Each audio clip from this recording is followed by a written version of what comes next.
afternoon. If a matrix A has an inverse B and C, then become the following. एक minute Utkarsh. A has inverse. Matrix A, B and C. Has inverse. Yes sir. अच्छा, एक matrix का दो inverse कैसे possible होगा? एक matrix का एक ही इनवर्स होता है. तो ऑप्शन में यही है, B में not equal to C, B should be equal to C, B and C should be. अच्छा, ठीक. देखिए, किसी भी एक मैट्रिक्स का ना जो इनवर्स होगा, inverse of matrix is unique. Unique कहने का मतलब क्या हो गया? उसका केवल एक ही इनवर्स हो सकता है, कोई दूसरा फॉर्म या फॉर्मेट नहीं अवेलेबल हो सकता है. ठीक है. तो किसी भी एक मैट्रिक्स का जब इनवर्स कैलकुलेट करेंगे तो वो यूनिक होता है. और आप अभी यहाँ पे बताया कि इसका दो इनवर्स है बी और सी. तो जब आप दो इनवर्स कह रहे हैं और कॉन्सेप्ट कह रहा है कि ये यूनिक होना चाहिए, तो कॉन्सेप्ट क्या मिला कि मैट्रिक्स बी सी के इक्वल होना चाहिए. ठीक है. हाँ, और है कोई डाउट? बोलिए सर. क्वेश्चन है sir 2x plus 6y is equal to 2. Ravi, sir दिया हुआ है सर. कौन जो भेजे थे वही वाला रवि? सर जिसमें 4 इक्वेशन दिया हुआ था. 2x plus y equal -3z. अच्छा, पढ़िए ना, पढ़िए. यस सर, लिखिए. हाँ. 2x plus 6y is equal to 2. हाँ. 3x minus z is equal to -8. और sir 2x minus y plus z is equal to -3. और 2y minus z is equal to 1. बस. Yes sir. हाँ, इसका क्या करना था? सर इसका सॉल्यूशन निकालना है sir. Solution of simultaneous linear equation. Yes sir. ठीक. इसमें यूज करेंगे इसको और इसको. ठीक है. ये तीन यूज करेंगे. तो इसके बेसिस पे सबसे पहले ए बनाएंगे. ए क्या बनेगा? x y z. फिर से यहां से x y0 z. फिर से यहां से x0 y2 z -1. ठीक है. ये ए हो गया. फिर इसका b, तो b कांस्टेंट से इसको यूज किए 2 - 8 1. ये हो गया x मैट्रिक्स वेरिएबल किसका?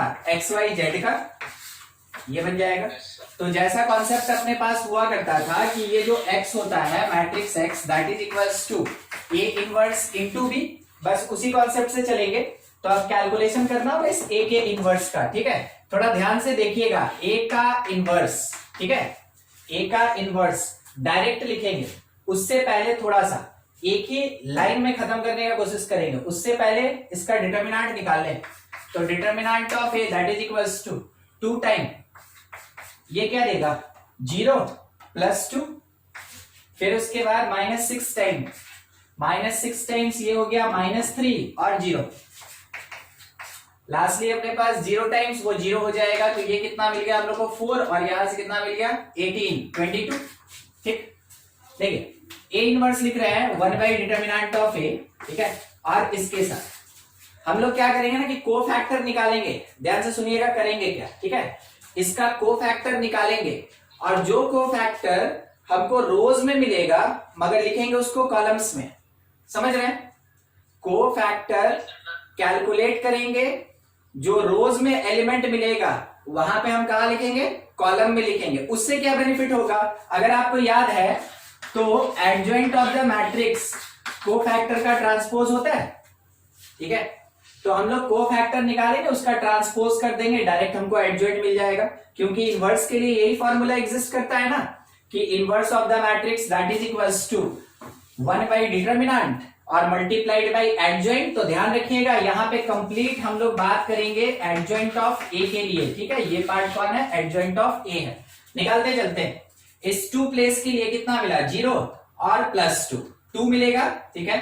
तो ये 2 का 2 यहां पे हो गया. अब इस 6 के लिए कैलकुलेशन कर रहे हैं. 6 के लिए -3 0, इसका प्लेस होता है नेगेटिव, निकाल रहे रो में, लिखेंगे कहां पे, कॉलम में, ठीक है। तो ये आया -3 और प्लेस होता है नेगेटिव, तो +3। इस 0 के लिए कैलकुलेशन ध्यान दीजिएगा, एक ही स्टेप में इनवर्स निकाल रहे, इसलिए थोड़ा सा आपको ध्यान अच्छे से देना होगा। 0 के लिए 6 और ये प्लेस कैसा होता है, पॉजिटिव, यहां पे 6, फिर उसके बाद इस प्लेस के लिए, ठीक है, इस प्लेस का हमको कोफैक्टर चाहिए, तो ये आएगा -6 और इसका प्लेस नेगेटिव होता है, तो क्या मिलेगा हमको, +6। इस प्लेस के लिए -2 और इसका प्लेस पॉजिटिव होता है, तो ये हो जाएगा +2, -2, प्लेस पॉजिटिव होता है ना, -2। इस -1 के लिए 4, ठीक है, 4 -0 और इसका प्लेस नेगेटिव होता है, तो -4। इस 0 के लिए -6 और इसका प्लेस पॉजिटिव होता है, -6। फिर इस 2 के लिए यहां से -2 -0 और इसका प्लेस भी नेगेटिव होता है, तो -2 किस में चेंज हो जाएगा, +2।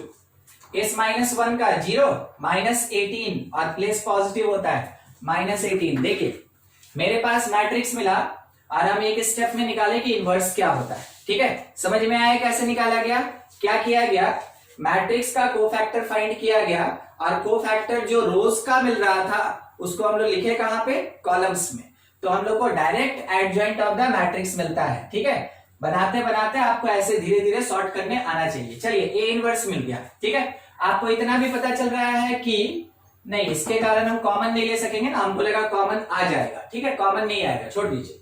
हम लोग को अब निकालना है ए इनवर्स बी, तो मल्टीप्लीकेशन करना होगा, तो 1/22 और इसके साथ ए इनवर्स यहां है, बी यहां है, ये प्लेस मल्टीप्लाई करें, first row with the first column, 4 देखते चलिए, 4 -48 -6, फिर इसके बाद, ठीक है, 6 +16 +2, यहां पे ये 12, इस प्लेस पे 32, प्लस में 32 आएगा, ठीक है, और ये 18, ठीक है, -18 ये आएगा, प्लस में 32 और -18, सॉल्व कर ले।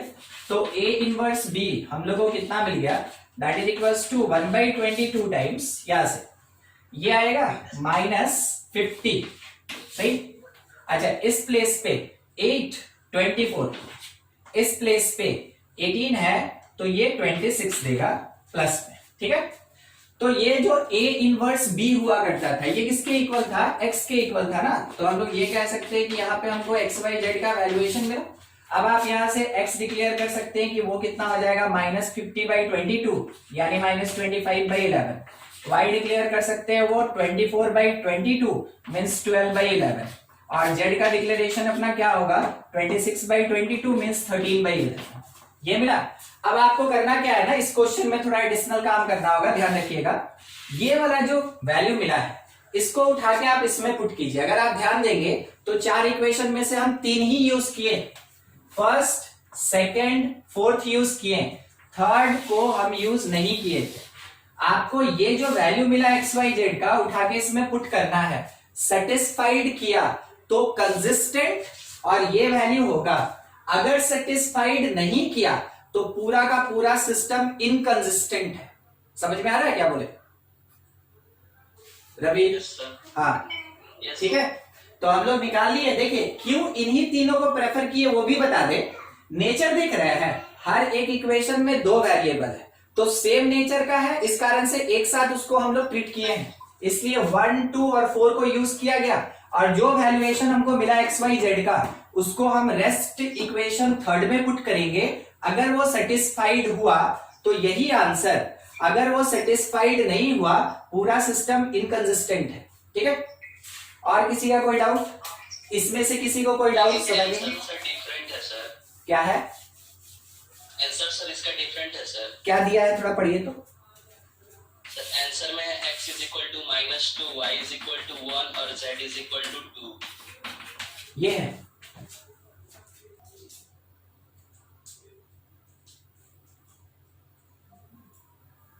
देखिएगा इसको, ये है ना, लास्ट वाले में पुट कीजिए। y का वैल्यू क्या दिया है 1, तो 2, और z का वैल्यू क्या दिया है 2, तो 2 - 2 0 ना होना चाहिए।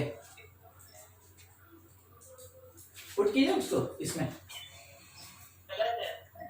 सेटिस्फाइड नहीं कर रहा है ना, हाँ सेटिस्फाइड नहीं कर रहा है ना, तो कैसे हम बोलेंगे वो आंसर सही है। ठीक है, मतलब मेरे पास क्वेश्चन है, हम बस आंसर चेक कर लिए कि जो दिया गया आंसर है वो सही है कि नहीं है।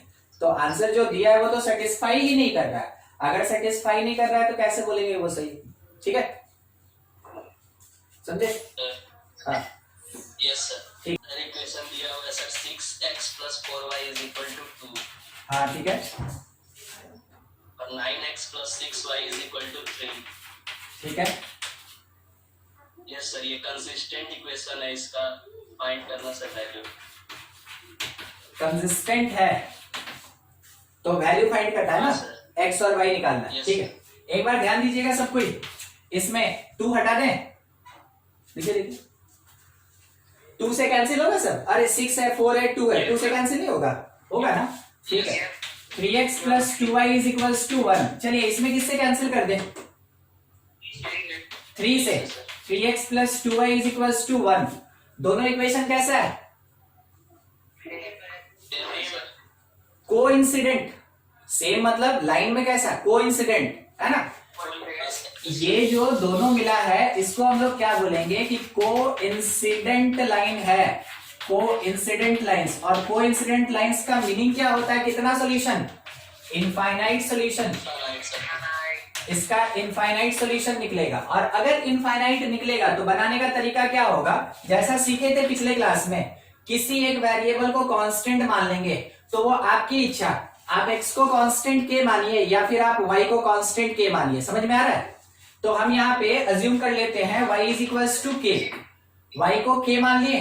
अब किसी भी इक्वेशन को लीजिए, दोनों तो एक ही है, तो अगर हम 3x + 2k = 1 लिखते हैं तो x का वैल्यू क्या लिखेंगे, 1 - 2k/3, x = 1 - 2k/3। अब ये और ये मेरा सॉल्यूशन हो गया, जबकि हमको ये पता कि k कहां से बिलोंग करेगा, रियल नंबर से। मतलब इसके आगे सॉल्व करने का बस यही तरीका है। आपका आंसर हो गया y = कांस्टेंट k और x = 1 - 2k/3, या फिर आप अगर यहाँ पे x को k अज्यूम करते तो y थोड़ा डिफरेंट आता, मगर x और y दोनों का वैल्यू किस में आएगा, k के फॉर्म में आएगा, और k बिलोंग करेगा रियल नंबर से। ठीक है, समझ में आया? Yes sir. हाँ ठीक है, और किसी का कोई डाउट? स्क्रीनशॉट ले लीजिए, हटा दे। ठीक, पिछले क्लास में हम लोग स्टार्ट किए थे, अगर आपको याद हो तो, रैंक, इंट्रोडक्शन दिए थे, रैंक ऑफ मैट्रिक्स।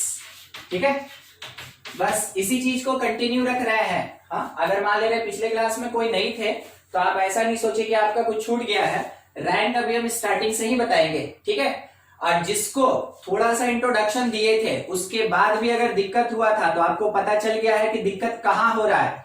अभी बताते समय हमसे पूछिएगा कि सर वो वाला समझ में नहीं आया कि रैंक कैसे निकालें और क्या करें। ठीक है, बढ़ते हैं।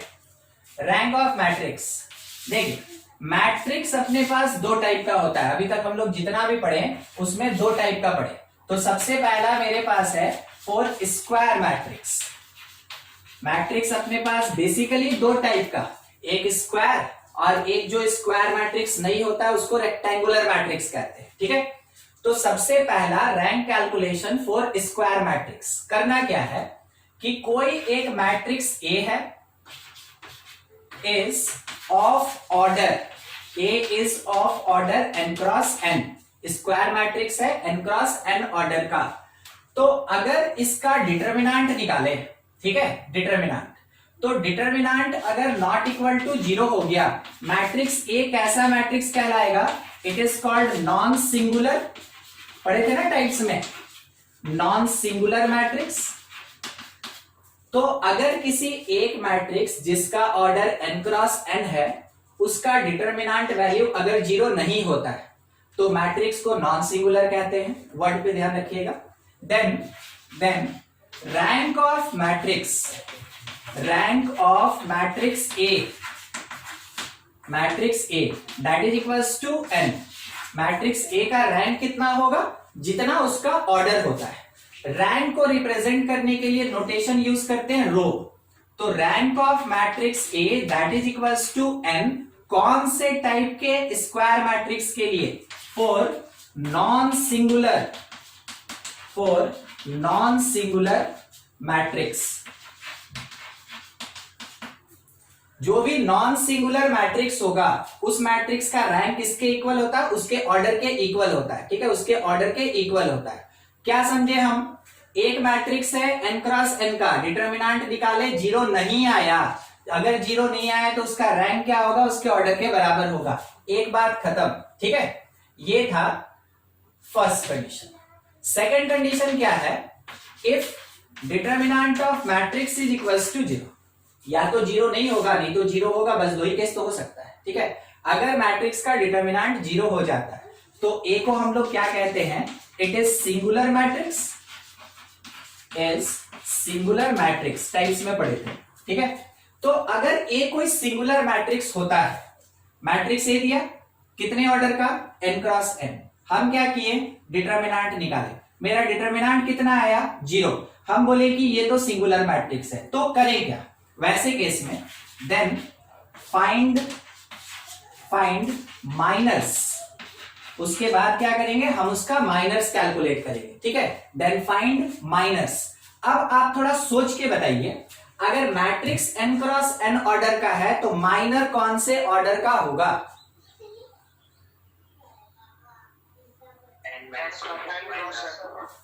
अगर matrix n cross n order का है तो उसका माइनर कितने ऑर्डर का होगा, हाँ बिल्कुल, एक unit less n-1 cross n-1 order का होगा। तो find minors of order n-1 cross n-1। ठीक है, यानी कि मैट्रिक्स अगर 3 क्रॉस 3 ऑर्डर का है तो हमको माइनर निकालना होगा 2 क्रॉस 2 ऑर्डर का। ठीक है, मैट्रिक्स अगर 4 क्रॉस 4 ऑर्डर का है तो हमको माइनर निकालना होगा 3 क्रॉस 3 ऑर्डर का। ठीक है, माइनर्स फाइंड करेंगे, ये कहा गया कि find minors of this order. हाँ, इतना निकल गया, if any one of minor not equal to zero, हम जितना भी कैलकुलेट किए 2 4 5 10 15 20 50 60 100 जितना भी माइनर निकाले, अगर उसमें से एक भी minor not equal to zero है, एक भी माइनर अगर नॉट इक्वल टू जीरो है, देन वैसे केस में rank of matrix that is equals to order of minor, उस समय रैंक ऑफ मैट्रिक्स क्या हो जाएगा, n-1 के इक्वल हो जाएगा। समझ में आ रहा है क्या बोला गया, हम लोग किसी भी स्क्वायर मैट्रिक्स के लिए जब रैंक निकालना हो, पहला काम करेंगे उसका डिटरमिनेंट निकालेंगे। अगर डिटरमिनेंट जीरो नहीं आया तो वैसे केस में बोलेंगे मैट्रिक्स का जो ऑर्डर होता है वही रैंक होता है। अगर उसका डिटरमिनेंट जीरो आ गया तो फिर हम माइनर निकालेंगे। माइनर में अगर एक भी माइनर मेरा नॉन जीरो हो गया, वैसे केस में रैंक ऑफ मैट्रिक्स माइनर के ऑर्डर के बराबर होता है। ठीक है, यहां तक में जो स्टेटमेंट लिखे इसमें किसी को कोई दिक्कत, कोई पार्ट जो नहीं समझ में आया हो है, कुछ नहीं, तो एग्जांपल में लेते हैं। मान लीजिए कोई एक मैट्रिक्स ए है। ठीक है, मैट्रिक्स ए 3 क्रॉस 3 लेके चल रहे हैं, सबसे जनरल वही रहता है, 2 1 -1 0 5 3 4 2 -2। ठीक है, अगर आपको याद हो ना तो कभी बीच में हम होमोजीनियस बता रहे थे, उस टाइम में एक एग्जांपल दिए थे और क्या बोले थे कि डिटरमिनेंट का एक प्रॉपर्टी होता है कि अगर कभी दो रो, ठीक है, दो रो अगर सेम प्रोपोर्शन में होता है, वैसे केस में डिटरमिनेंट का वैल्यू जीरो होता है। ठीक है, by the property of determinant. Otherwise आप सिंपल कैलकुलेशन भी कर ले तो ये जीरो ही आएगा। हम यहाँ पे बस प्रॉपर्टी से दिखा देते हैं आपको कि R1 क्योंकि R2 2R1 के बराबर है, R2 2R1 के बराबर है, इसलिए डिटरमिनेंट ऑफ ए कितना आएगा, जीरो आएगा। हमको डिटरमिनेंट से मतलब अभी नहीं है कि कैसे कैलकुलेशन करते हैं, हमको मतलब है कि वो जीरो आ रहा है कि नहीं आ रहा। क्या है,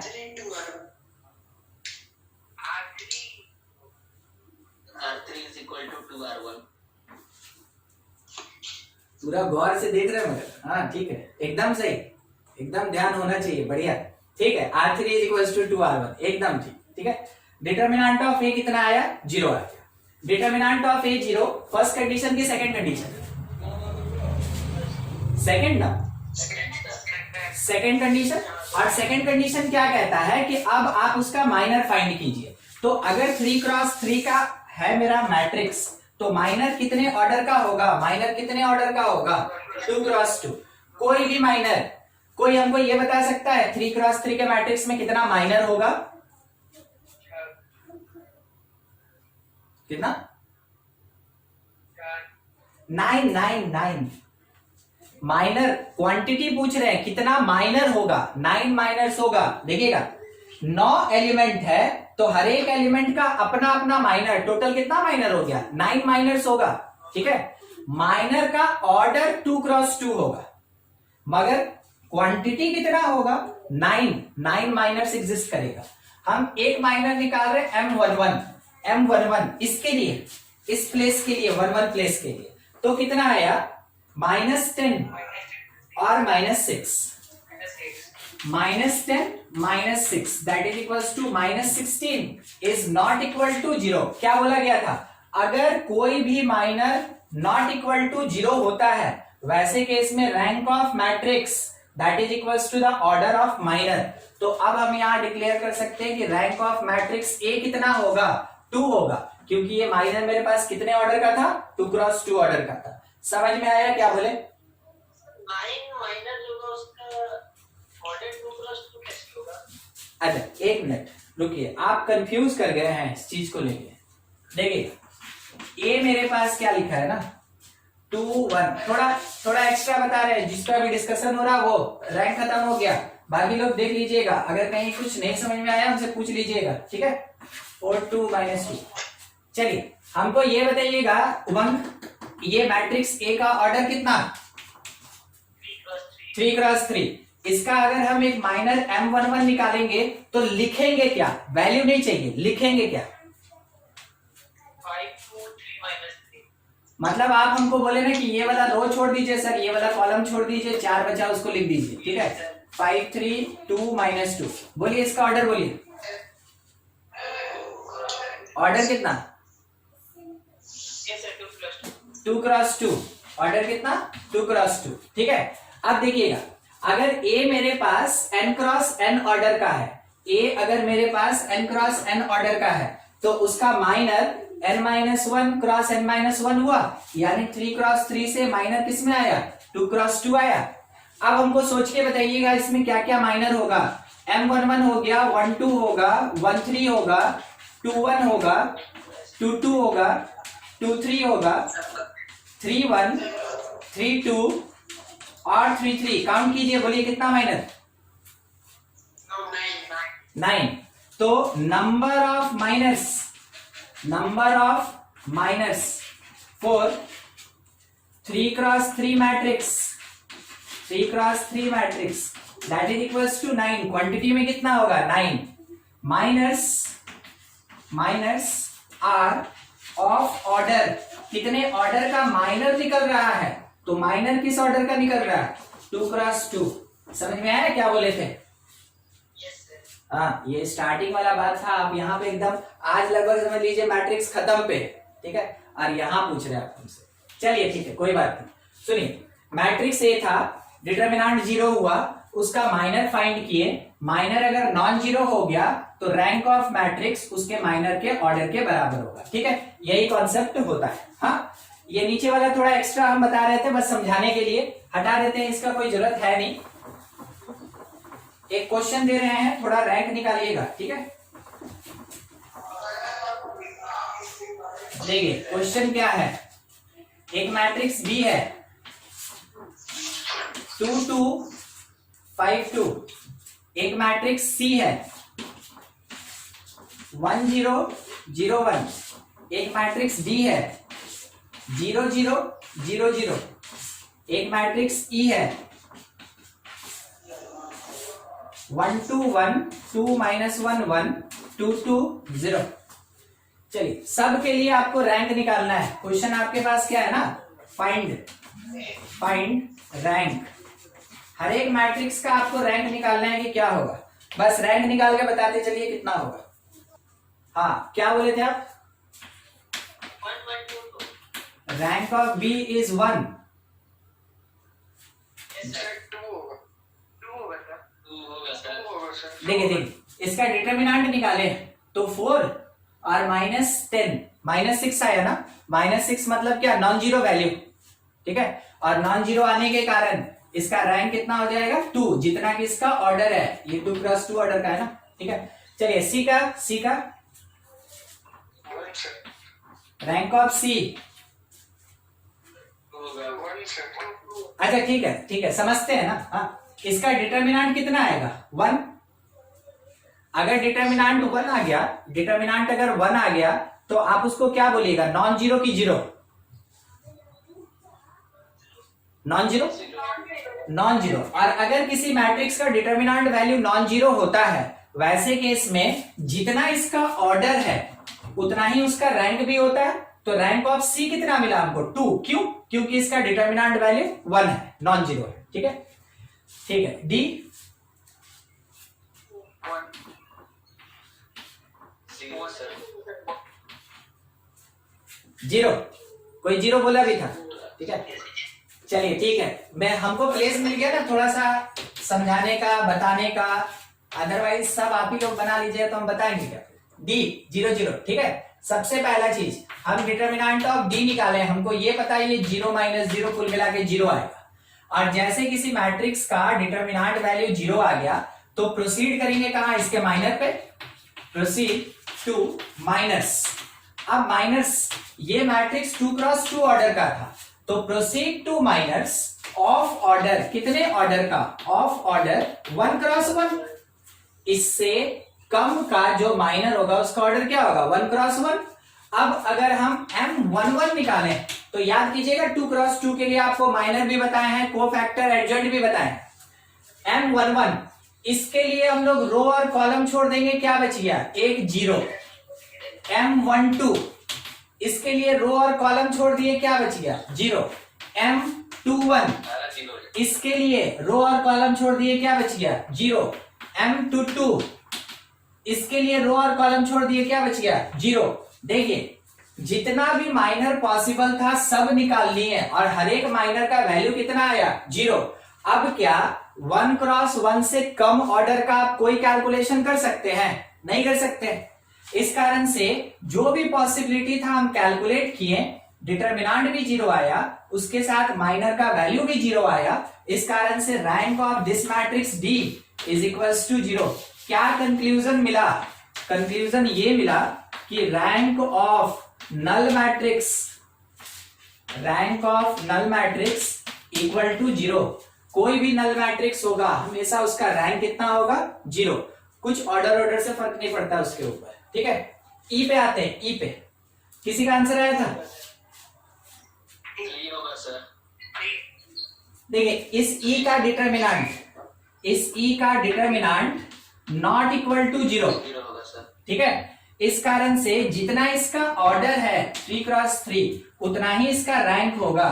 तो rank of matrix E, rank of matrix E that is equals to order 3, ये होगा इसका रैंक, ठीक है। ये रो लिखा है रैंक। हाँ बोलिए, 4 क्वेश्चन में से किसी को कोई दिक्कत है? कुछ भी? तो एक और पॉइंट आपको लिख लेना चाहिए कि rank of identity matrix, rank of identity matrix equal to its order. जितना इसका ऑर्डर होता है उतना ही उसका रैंक होता है। यानी कि अगर हम लोग रैंक निकालें I2 का तो वो 2 होगा, रैंक निकालें आइडेंटिटी 3 क्रॉस 3 का वो 3 होगा, रैंक निकालें आइडेंटिटी n क्रॉस n का वो n होगा, ठीक है। तो दो चीज कंफर्म, मतलब ऑलवेज में चलेगा कि नल मैट्रिक्स किसी भी ऑर्डर का हो रैंक 0 होता है, आइडेंटिटी मैट्रिक्स जिस ऑर्डर का होगा रैंक उतना ही होता है, ठीक है। ये दो स्पेशल टाइप के मैट्रिक्स के लिए दो स्पेशल कंडीशन है, ठीक है। कंप्लीट कीजिए फिर आगे बढ़ा जाए। कुछ डाउट किसी का पूछना है पूछ लीजिए। ठीक, next second number. for rectangular matrix, for rectangular matrix। अभी तक हम लोग स्क्वायर मैट्रिक्स पे बात कर रहे थे, अब रेक्टेंगुलर मैट्रिक्स पे बात करेंगे। मतलब कि इसमें नंबर ऑफ रोज और कॉलम बराबर नहीं होगा। तो सोचिए, मान लीजिए अगर कोई एक मैट्रिक्स ए है, ठीक है, और इसमें 2 3 5 2 1 1 ये लिखा है, क्या हम इसका डिटरमिनेंट निकाल सकते हैं? नहीं निकाल सकते। इस कारण से जो स्क्वायर में पॉसिबिलिटी था रैंक का कैलकुलेशन करने का, वो पॉसिबिलिटी यहां नहीं बनता है। तो यहां पे हम लोग क्या करते हैं ना, जब भी रेक्टेंगुलर मैट्रिक्स होगा अदर देन स्क्वायर मैट्रिक्स कुछ इस टाइप का, तो वैसे केस में स्टेप्स अपना ये चलता है, find equivalent form, find equivalent form of matrix. ठीक है, जो भी मैट्रिक्स दिया है उसका इक्विवेलेंट फॉर्म फाइंड कीजिए। क्या होता है इक्विवेलेंट फॉर्म, हम लोग डिस्कस करेंगे। ठीक है, इक्विवेलेंट फॉर्म फाइंड कीजिए।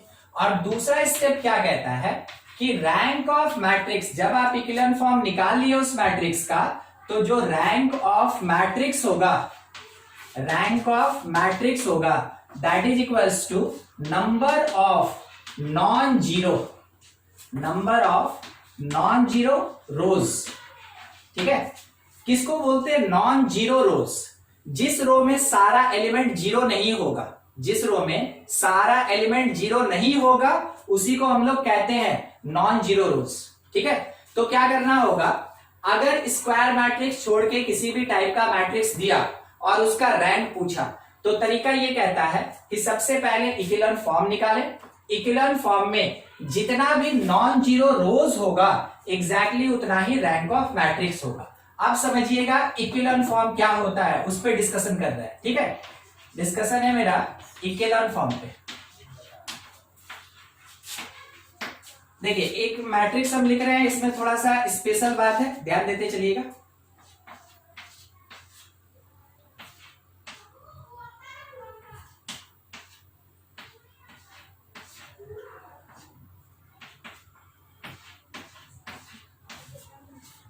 देखिए क्या स्पेशल बात है, अब थोड़ा उसको समझिएगा।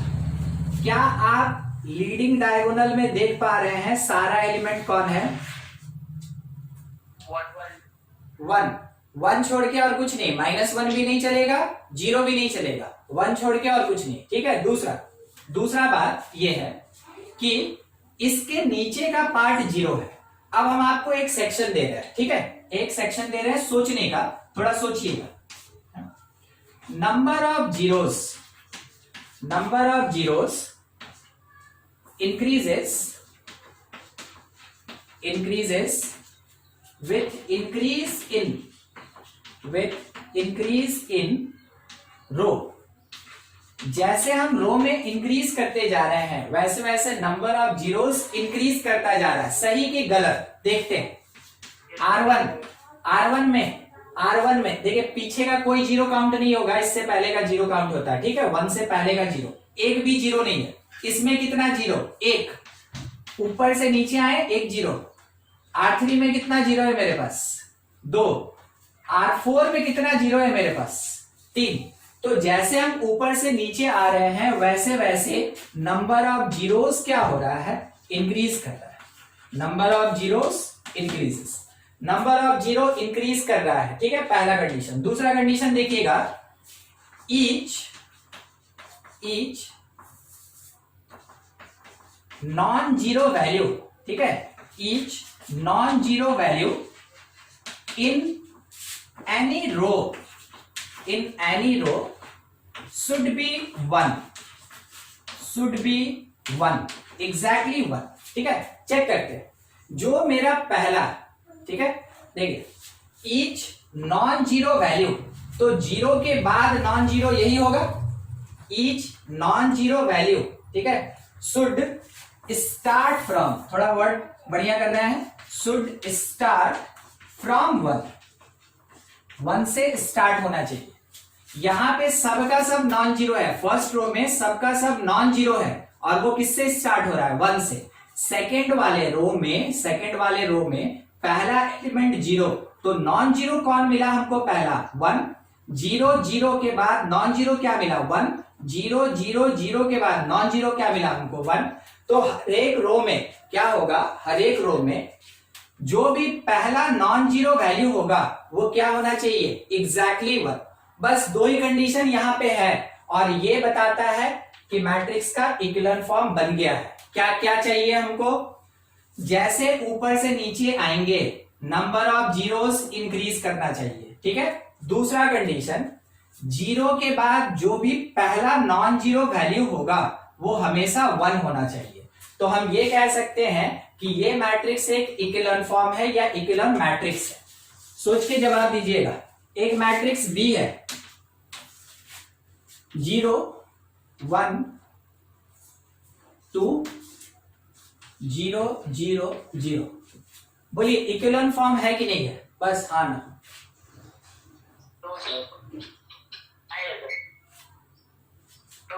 नहीं है ना, अच्छा ठीक, नहीं है, क्यों नहीं है, क्यों नहीं है, क्यों नहीं है, नहीं नहीं, उसमें क्या बोला है ना, उसमें क्या बोला है कि जब आप जीरोस को खत्म करके नॉन जीरो स्टार्ट कीजिएगा तो वो 1 से स्टार्ट होना चाहिए। जीरो खत्म करके जब आप नॉन जीरो वैल्यू लिखिएगा तो वो 1 होना चाहिए। सेकंड वाले में तो हम लोग कोई नॉन जीरो लिखे ही नहीं, अगर लिखते तो वो 1 से स्टार्ट होना चाहिए, ठीक है। अब दूसरा एक और चीज, अगर हम फर्स्ट वाले पे ध्यान देना, हमको पता चल जाएगा यहां से इसके बेसिस पे शायद आपको बोलना चाहिए था, आप ना बोले सही बोले, मगर पता नहीं किस बेसिस पे बोले, आपको इसके बेसिस पे बोलना चाहिए था, ठीक है। क्या है ना कि स्टार्टिंग एलिमेंट 1 होना चाहिए, स्टार्टिंग एलिमेंट 1 होना चाहिए। यहां पे हम लोग 0 लिखे हैं, ठीक है, तो नॉट इक्विवेलेंट देखते चलिएगा, बस इक्विवेलेंट केवल पहचानना होता है। अगर इसी को हम कुछ इस तरीके से लिखते हैं, समझिएगा 2 1 2 5 0 1 -1 0 0 1 0 0 0। हाँ बोलिए इक्विवेलेंट है कि नहीं, आप सोच के इसको चेक करें। Number of zeros increases with increase in row, तो जब हम ऊपर से नीचे आएंगे तो मेरा रो इंक्रीजिंग ऑर्डर में होगा, R1 R2 R3 R4। हम देखें फर्स्ट वाले में एक भी जीरो नहीं, सेकंड वाले में एक जीरो, थर्ड वाले में 2 जीरो और फोर्थ वाले में 3 जीरो, एक भी नहीं, 1 2 3 इंक्रीज कर रहा है, तो रो वाला कंडीशन फुलफिल। दूसरा क्या कह रहा था कि अगर किसी भी रो में नॉन जीरो वैल्यू होता है तो वो 1 से स्टार्ट होना चाहिए। तो मेरे पास यहां पे 1 से स्टार्ट हुआ, 0 के बाद 1 से स्टार्ट हुआ, 0 0 के बाद 1 से स्टार्ट हुआ, यहां नॉन जीरो है ही नहीं तो हमको 1 का रिक्वायरमेंट भी नहीं है। इस कारण से हम कह सकते हैं कि ये एक टाइप का इक्विवेलेंट फॉर्म है, ठीक है। कंफर्म ना, किसी को कोई डाउट नहीं इक्विवेलेंट से अभी तक? एक और ले रहे हैं, हाँ बोलिए बोलिए। बी में डाउट है, बी में तो फर्स्ट नॉन जीरो नंबर 1 ही है। नहीं है क्या ना कि 1 से स्टार्ट ही होना चाहिए पहला रो, ठीक है, क्योंकि बी सेकंड रूल सेटिस्फाई कर रहा था। हाँ तब ना सेटिस्फाइड करेगा। हम यहाँ पे छोटा सा एक कंडीशन यहाँ पे लिख दे रहे हैं, ठीक है, इक्विवेलेंट का ये कंडीशन है, हम लिख दे रहे हैं यहाँ पे तीसरा नंबर बना के, ठीक है। First row must start with 1, ठीक है, ये 1 से ही स्टार्ट होना चाहिए, समझे। तो उस कंडीशन को भी हम लोग लेके चलेंगे। एक्चुअल में 2 ही कंडीशन होता है, हम यहाँ पे तीसरा अपने से जोड़ दिए हैं, मगर ध्यान रखिएगा, ठीक है। आप अभी जो क्वेश्चन हमसे पूछे ना, इस कारण से हमको ये पॉइंट लिखना पड़ गया, ठीक है। तो इसको भी कंडीशन की तरह मान के चलेंगे, 3 कंडीशन आप मान लेंगे इक्विवेलेंट के लिए होता है, ठीक है। हाँ और प्रत्येक कहीं कुछ, चलिए ठीक है, अब क्लियर हो गया। अरे वो पहुंचेंगे, पहले पहचानना तो सीखिए उमंग। अगर मान ले रहे हैं आइडेंटिटी मैट्रिक्स पहचानिएगा नहीं तो किसी का कन्वर्जन कैसे कीजिएगा और इनवर्स कैसे निकालिएगा, ठीक है। तो पहले इक्विवेलेंट पहचानना सीख लीजिए। क्या होगा, स्क्वायर नॉन स्क्वायर कुछ भी हो सकता है। देखिए यहाँ पे हम आपको स्क्वायर दिखाए ना, ठीक है। और ये इसका ऑर्डर बोलिए तो सी का 4x3 मतलब नॉन स्क्वायर, ठीक है। तो स्क्वायर और नॉन स्क्वायर दोनों के लिए एप्लीकेबल होता है। यहाँ पे तो लिखे हैं ना रेक्टेंगुलर मैट्रिक्स लिखे हैं, कोई रेक्टेंगल स्पेशल कंडीशन में स्क्वायर की तरह बिहेव कर सकता है, ठीक है, स्पेशल कंडीशन में। अदरवाइज जनरल तौर पे क्या होता है, वो रेक्टेंगल होता है, समझ रहे हैं। तो स्क्वायर और नॉन स्क्वायर दोनों के लिए इक्विलॉन एप्लीकेबल होता है, ठीक है। अच्छा, एक और पूछ रहे हैं, फिर उसके बाद थोड़ा आगे बढ़ेंगे। डी नंबर, आइडेंटिफाई कीजिएगा कि ये इक्विलॉन है कि नहीं। 1 0 0 बोलिए, इक्विलॉन है, ठीक है। अच्छा, नहीं है, नहीं हम हम मान लिए कि नहीं है, हम मान लिए है। अब बोलिए क्यों नहीं है और क्यों है, जो जिससे आंसर दिए। नंबर ऑफ जीरोस इंक्रीज नहीं कर रहा है, नंबर ऑफ जीरोस इंक्रीज नहीं कर रहा है पहली कंडीशन के कारण। हाँ, ये कहेंगे नॉट इक्विलॉन मैट्रिक्स। क्यों? Since number of zeros not in successive order,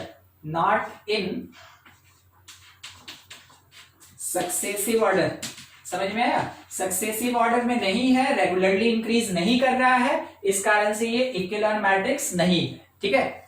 अब थोड़ा एक छोटा सा चीज और ध्यान दीजिएगा, हम लोग इक्विलॉन आइडेंटिफाई करना सीख गए, ठीक है, कंडीशन हमको समझ में आ गया।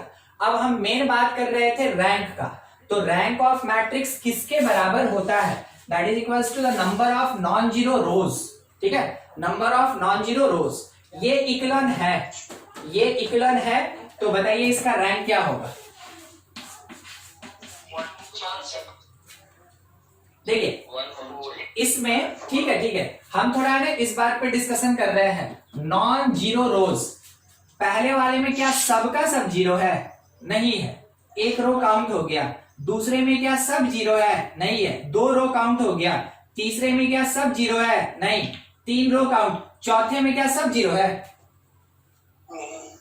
तो 4 नॉन जीरो रोज है, ए में 4 नॉन जीरो रोज है, इस कारण से इसका रैंक क्या होगा? 4 हो जाएगा, ठीक है। Rank of matrix that is equals to number of non zero rows, ठीक है। 4 नॉन जीरो रोज है, इस कारण से इसका रैंक 4 हो जाएगा। कोई हमको बताएगा बी का रैंक? नहीं होगा सर, क्योंकि इक्विलॉन नहीं है, इक्विलॉन है ही नहीं, तो रैंक का डिस्कशन ही नहीं करना है। अगर इक्विलॉन हुआ तो रैंक निकालने का ये तरीका। चलिए ठीक है, आप सी का रैंक बता सकते हैं। देखिए, first non zero, second non zero, third non zero, मगर फोर्थ वाला जीरो रोज है, ठीक है, तो इसका ऑर्डर रैंक क्या होगा? 3 हो जाएगा। चलिए ठीक, इसमें रैंक नहीं होगा, एकदम ठीक आप बोले। एक मैट्रिक्स लिख रहे हैं, हमको बस उसका रैंक बता दीजिएगा, ठीक है। मैट्रिक्स ई है और मैट्रिक्स कुछ ऐसा है 0 1 2 5 3, 0 0 1 2 -7, 0 0 0 0 0। चलिए बोलिए इसका रैंक, बोलिए हमको। हाँ,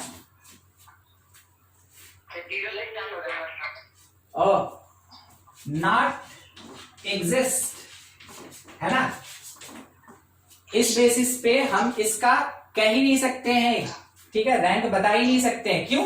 क्योंकि इट इज नॉट इक्विलॉन, ये इक्विलॉन फॉर्म है ही नहीं, इस कारण से हम इसका रैंक नहीं बता सकते हैं। समझ में आ गया ना, कब आपको इक्विलॉन मैट्रिक्स के बेसिस पे रैंक बताना है और कब आपको स्क्वायर मैट्रिक्स के डिटरमिनेंट के बेसिस पे रैंक बताना है, ठीक है।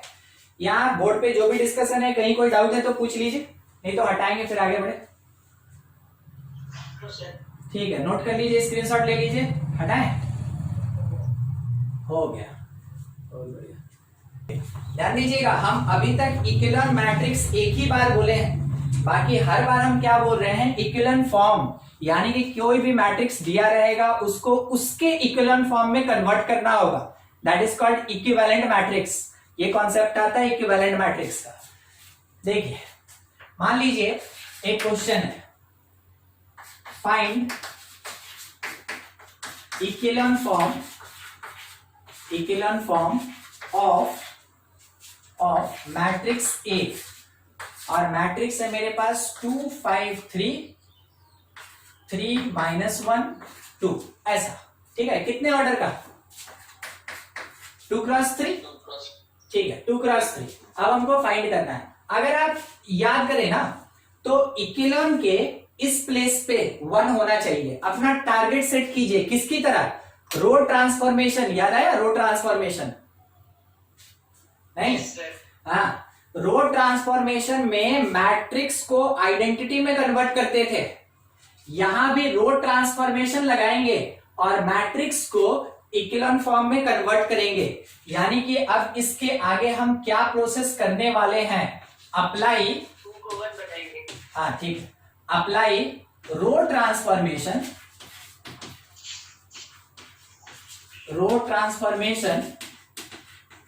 टू फाइंड इक्विलिब्रियम फॉर्म, ठीक है। इक्विलिब्रियम फॉर्म फाइंड करने के लिए रो ट्रांसफॉर्मेशन अप्लाई करेंगे। चलिए ठीक है, लगाया जाए। ये टारगेट सेट है कि 1 होना चाहिए, ये टारगेट सेट है कि 0 होना चाहिए, और ये कितना होना चाहिए? 1 होना चाहिए, यही ना? तब तो हम लोग का 0 बढ़ेगा। आप सोचिए यहां पे 1 लाने का क्या तरीका? आप बोलिएगा सर 2 से डिवाइड कर दीजिए, ठीक है? हाँ ठीक है, मान लेते हैं डिवाइड कर दिए तो फिर यहाँ थोड़ा कॉम्प्लिकेशन आ जाएगा, तो कॉम्प्लिकेशन से थोड़ा बच के रहना है, ठीक है। क्या करते हैं हम?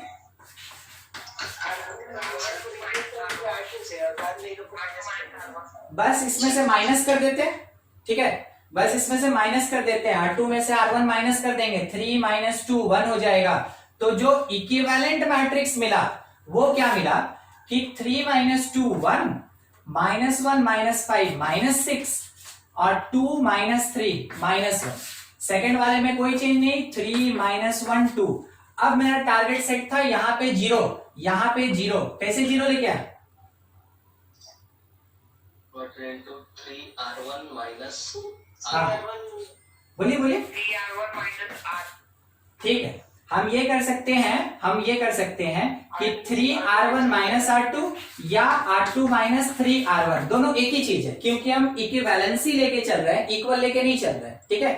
तो दोनों में से कुछ भी आप कर सकते हैं। हम ऐसा इसलिए कर दिए ना ताकि थोड़ा पॉजिटिव दिखने लगे, बस इसी के लिए। इक्विवेलेंट मैट्रिक्स जो मिलेगा चेंज R2 में करना है, तो फर्स्ट वाले में कोई चेंज नहीं, ये इतना ही रह गया।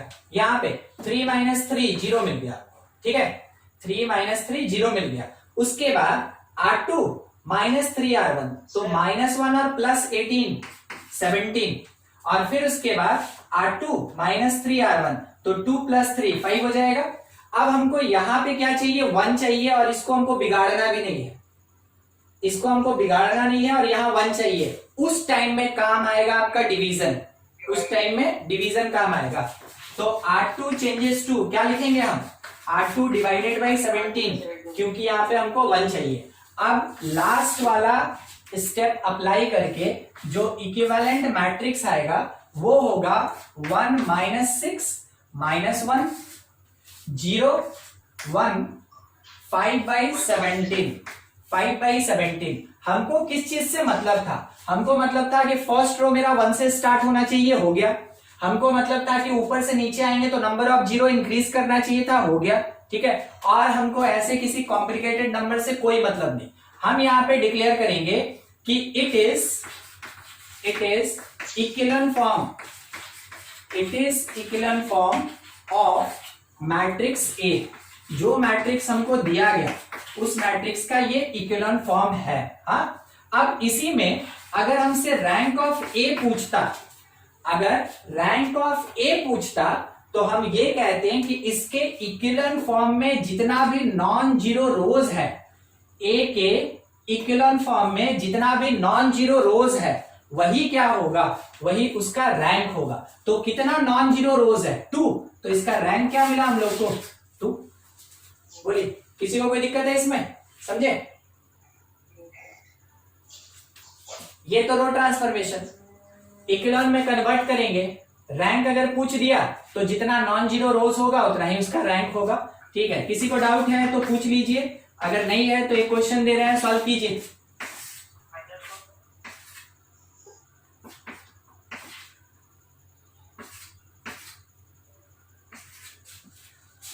Find rank.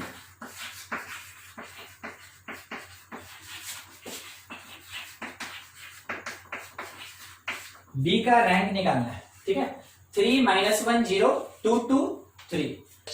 हाँ देखिए देखिए देखिए, एक रो हम लिख रहे हैं, ठीक है, रो, एक रो लिख रहे हैं, ठीक है। इस रो में सारा एलिमेंट 0 है, ठीक है। इस रो में सारा एलिमेंट 0 है, इसको कहा जाता है 0 रो, ठीक है। मतलब कि जिस रो का सारा एलिमेंट 0 हो गया वो कहलाएगा 0 रो। और जिस किसी भी रो में अगर एक भी नॉन जीरो वैल्यू है, एक भी नॉन जीरो वैल्यू है, उसको हम लोग कहते हैं नॉन जीरो रो, ठीक है। उसको कहते हैं नॉन जीरो रो। समझ में आया ना, नॉन जीरो रो किसको कहते हैं, ठीक है। कम से कम एक अगर नॉन जीरो वैल्यू हो गया तो उस रो को नॉन जीरो रो कहेंगे। हाँ, आंसर आ गया ना आपका, 2 आया शायद, ठीक है। देखिए आप लोग अपने तरीके से कन्वर्ट किए हैं, तो देखिए कोई भी अपना काटिए वोटिएगा मत, ठीक है, क्योंकि हो सकता है मेरा थोड़ा सा डिफरेंट हो जाए। हम बना दे रहे हैं, जिसका नहीं बना उसके लिए अप्लाई कर रहे हैं रो ट्रांसफॉर्मेशन। अप्लाई रो ट्रांसफॉर्मेशन, रो ट्रांसफॉर्मेशन अप्लाई करेंगे, ठीक है। तो हम क्या कर रहे हैं, इस बी में अप्लाई करेंगे।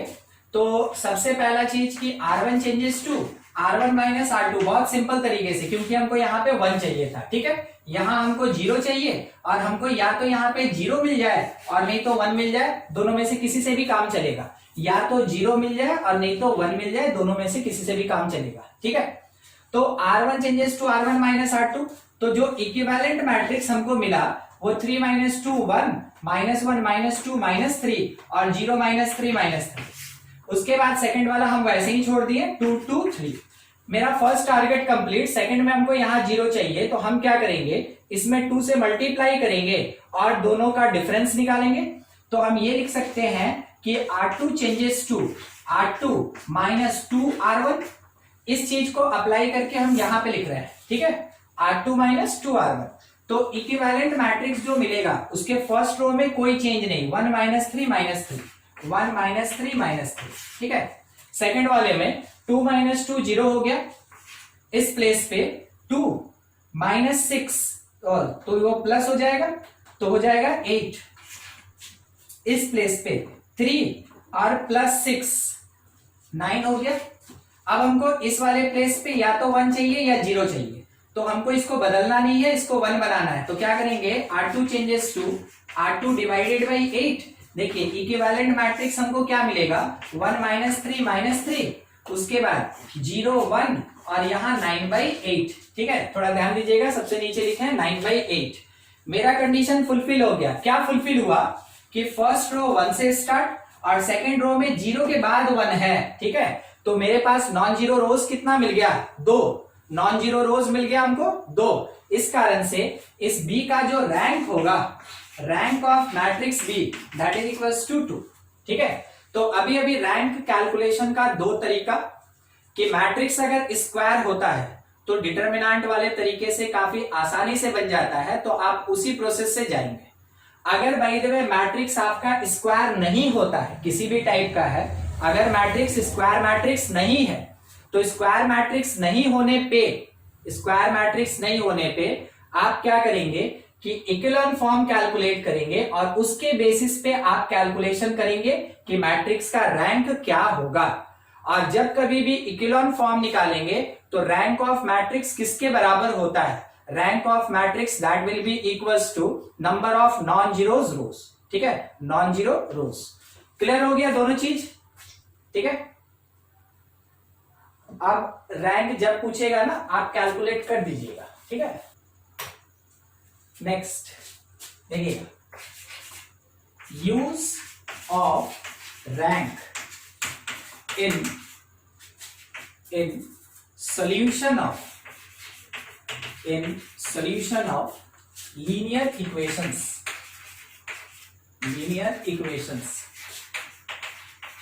हम लोग पढ़े थे ना solution of simultaneous linear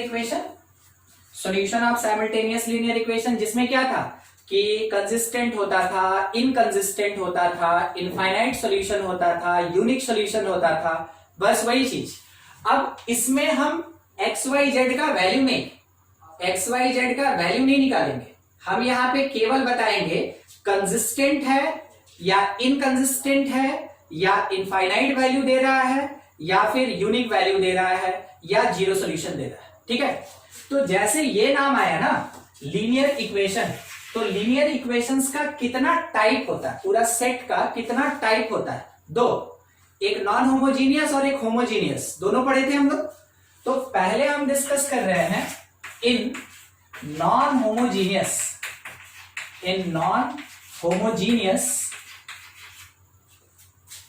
equations. ठीक है, जब non homogeneous system of equation होगा तब का बात कर रहे हैं। तो वो कौन से टाइप का होगा? वो होगा a1x plus b1y plus c1z is equals to d1 होगा। वो होगा a2x plus b2y plus c2z is equals to d2 type का होगा। a3x plus b3y plus c3z is equals to d3 होगा। अब थोड़ा ध्यान दीजिएगा, नया वर्ड आने वाला है। ठीक है, हम लोग इसमें मैट्रिक्स A बनाया करते थे using coefficient A1 B1 C1, A2 B2 C2, A3 B3 C3।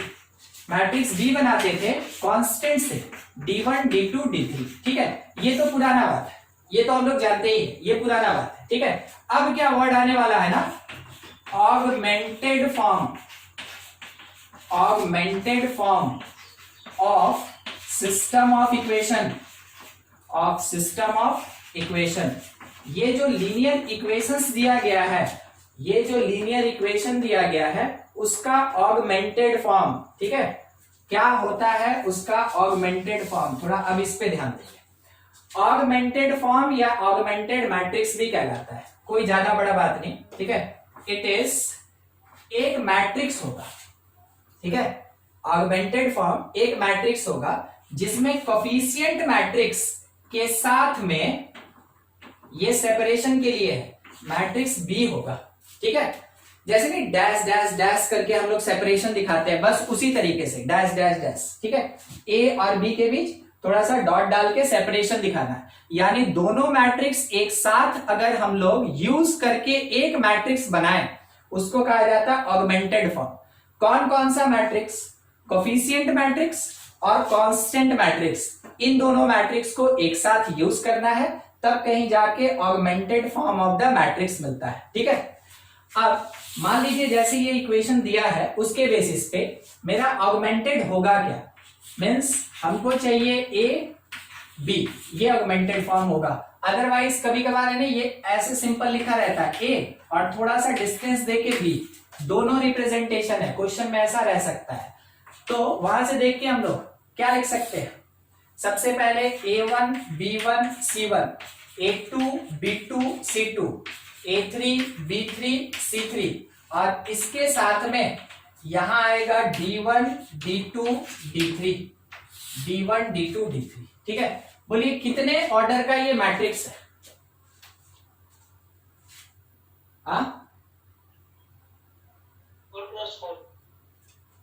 4x4।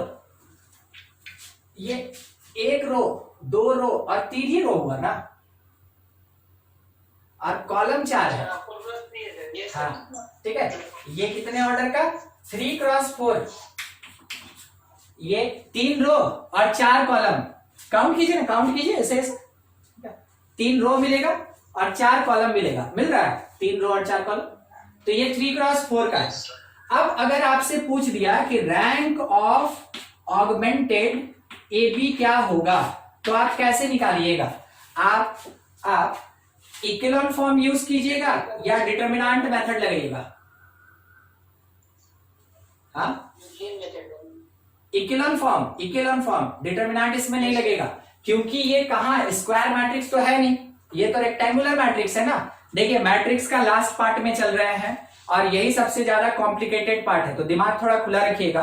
कुछ नहीं समझ में आया तो पूछ लीजिएगा, आंसर देने में ना हिचकिचाइए मत, गलत होता है कोई बात नहीं, तभी तो डिस्कशन हो पाएगा। नहीं तो केवल हम बोलते रहेंगे तो आप केवल सुनेंगे, समझ में आया नहीं आया, क्या और होना चाहिए, डाउट उट बाहर निकलेगा नहीं, तो पूरा डिस्कशन नहीं होता है। तो कुछ भी आपके पास आंसर है उससे रिलेटेड आप जरूर बोलिए, क्या होगा, ज्यादा से ज्यादा गलत होगा।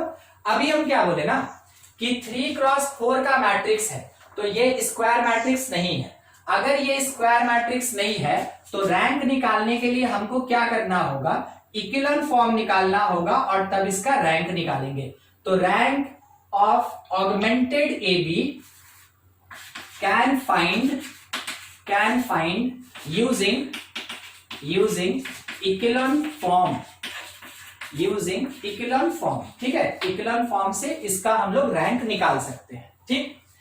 ठीक है। अगर हमको चाहिए रैंक ऑफ ए मतलब कौन, coefficient matrix, it is the rank of square matrix A, rank of square matrix A. तो स्क्वायर मैट्रिक्स का रैंक निकालना है, ए का रैंक निकालना है, क्या तरीका होगा रैंक निकालने का? ठीक, हाँ ठीक है, कैन बी फाइंड, आप ये कह सकते हैं it can be find using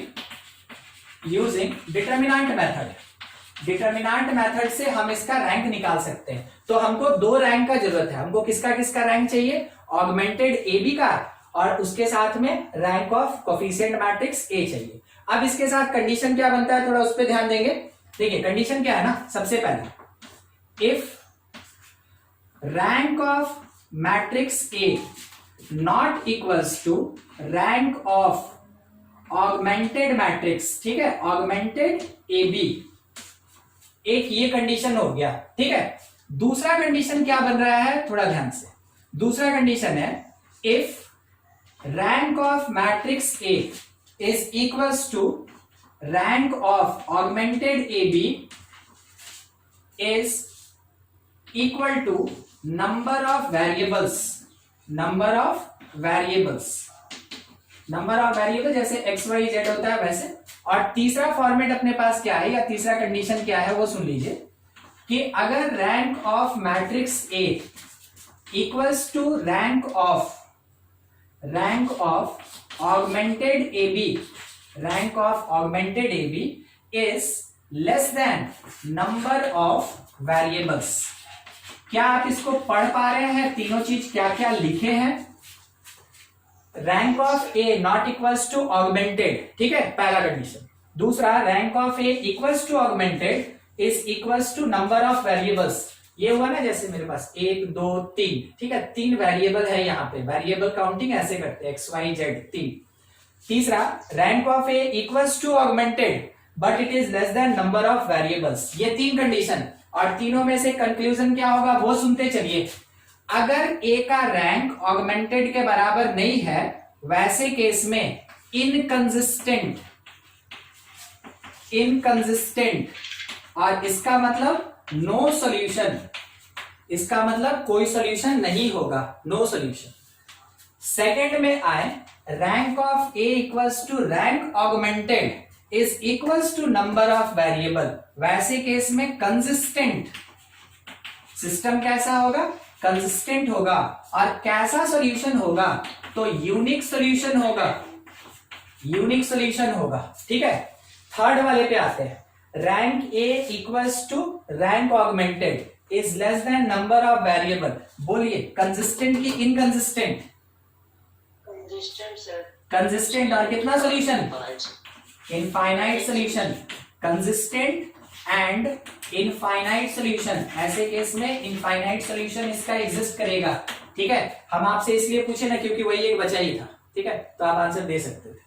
आपको ये चीज रैंक से रिलेटेड याद रखना होगा, और जो भी रैंक का काम होता है वो x y z निकालने में नहीं होता है, वो केवल इसलिए होता है कि सिस्टम कंसिस्टेंट है कि नहीं है वो बताने के लिए। अब अगर मान ले रहे हैं सिस्टम का कंसिस्टेंसी और इनकंसिस्टेंसी पूछा, तो मेरे पास कितना मेथड, 3। कौन कौन सा? एक आपको याद होगा लाइन का कॉन्सेप्ट बताए थे, एक हम लोग मैट्रिक्स मेथड पढ़े थे, और एक अभी हम लोग पढ़े रैंक मेथड, ठीक है। तीनों में से सबसे हल्का कौन, लाइन मेथड। तो जब कभी भी कंपटीशन में आएगा तो आप सोचिएगा भी मत कि हम इसको यूज करें, ठीक है। कंपटीशन में आया तो हम आपको पहले ही दिन बता दिए थे कि लाइन मेथड ही यूज करना है बनाने के लिए, ठीक है। मगर मान लीजिए आपके क्वेश्चन में अगर रैंक ही दे दिया, इक्वेशन नहीं दिया, रैंक ही दे दिया, और उसके बेसिस पे आपसे पूछ रहा कंसिस्टेंट की इनकंसिस्टेंट, तब तो आपके पास कोई मेथड है नहीं। तब आपको ये रैंक मेथड लगाना चाहिए for declaration of consistency and number of solution, कि कितना नंबर ऑफ सॉल्यूशन हो सकता है। समझ में आया इसका यूज कहां पे होगा? देख लीजिए बोर्ड पे, कुछ डाउट है तो पूछ लीजिए, कैलकुलेशन करेंगे, एग्जांपल देंगे इसके बाद।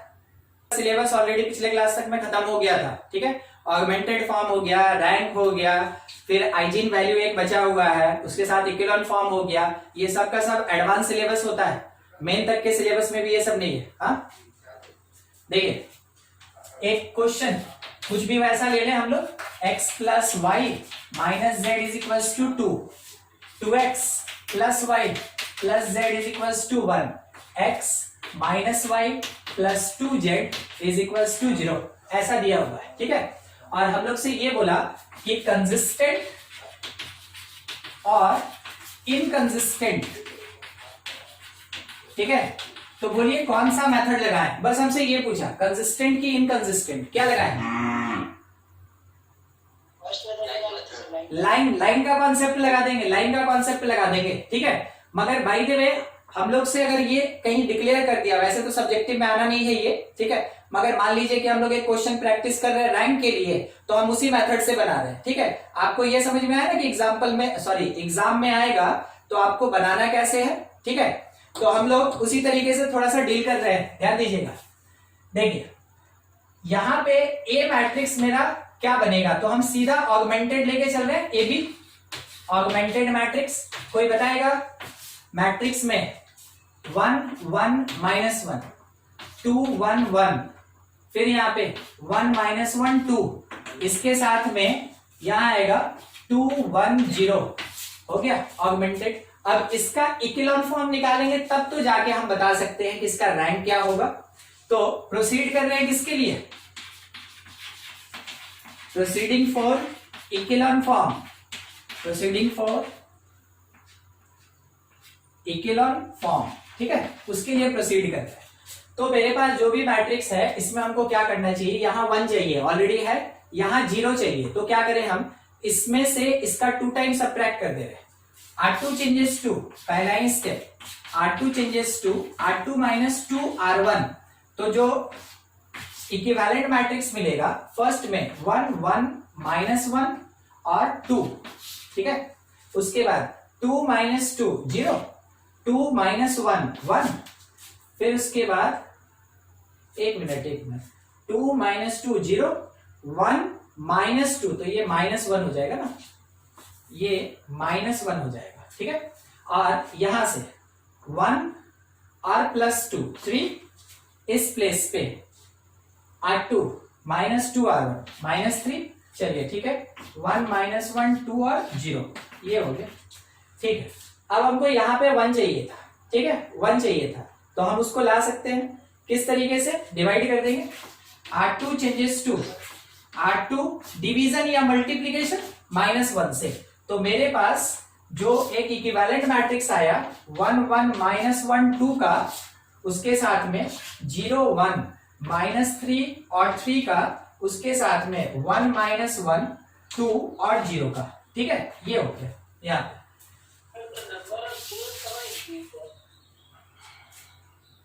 हाँ इसमें एक है, इसमें नहीं है, इसमें एक है, ये वाला, ये तो अभी किए ही नहीं, अभी तो R2 में ही चल रहे हैं ना, अभी R3 बाकी है, R3 अभी बाकी है, ठीक है, अभी और होगा। हाँ अब देखिए क्या करेंगे ना, नहीं वो R2 में 1 बनाने के लिए किए थे, अभी R3 में तो कुछ किए ही नहीं है, R1 में चेंज तो करना ही नहीं था, R2 में ही है अभी, अब आएंगे R3 में, ठीक है। R3 में देखिए हमको क्या चाहिए, इस प्लेस पे 0 चाहिए, इस प्लेस पे हमको 0 चाहिए, 0 चाहिए और 0 चाहिए, कैसे मिलेगा हमको, इसमें से इसको सब्ट्रैक्ट कर दे, सबसे पहले पहला काम वही करते हैं। तो R3 changes to R3 minus R1, तो मेरे पास इक्विवेलेंट मैट्रिक्स क्या मिलेगा, 1 1 माइनस 1 2, उसके बाद 0 1 सेकेंड रो है, -3 और 3 उसके साथ। अच्छा अभी क्या करना था, R3 माइनस R1, तो 1 माइनस 1 0, -1 और -1 -2, 2 प्लस 3 1 3, फिर 0 -2 तो -2, ये हो गया। ठीक है, अब इस प्लेस पे हमको क्या चाहिए, हमको यहाँ पे 0 चाहिए, अभी यहाँ पे हमको 0 चाहिए, कैसे आ सकता है, कोई है तरीका?